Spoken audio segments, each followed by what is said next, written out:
ফজরের নামাজ না পড়ে তোমরা যারা ঘুমাও, আমারে মাফ কইরো, আমি তোমাকে একটা শক্ত কথা বলি বাপ, যাদের কপালে ফজরের নামাজের সেজদা নাই, তোমরা সব বাবারা ভাইরা রাস্তার কুত্তার লগে তোমারে মিলাইয়া দেখো, কুত্তার লগে তোমার কোনো পার্থক্য আছে কিনা। সোজা কথা, কুত্তার সাথে মিলাইয়া দেখো, কুত্তার লগে, কুত্তার লগে। ওই জানোয়ার শুধু ঘুমায়, ওই জানোয়ার পেশাব পায়খানা করে, ওই জানোয়ার খাবার খায়, ওই জানোয়ার যৌবনের যৌন চাহিদা পূরণ করে। তুমি জানোয়ার একই রকম, ওই জানোয়ার সেজদা ছাড়া জাগলো, তুমি জানোয়ারও সেজদা ছাড়া জাগলা।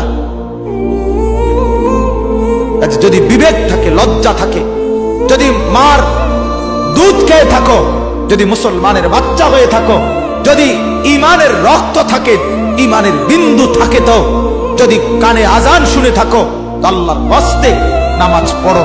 বলো ইনশাআল্লাহ।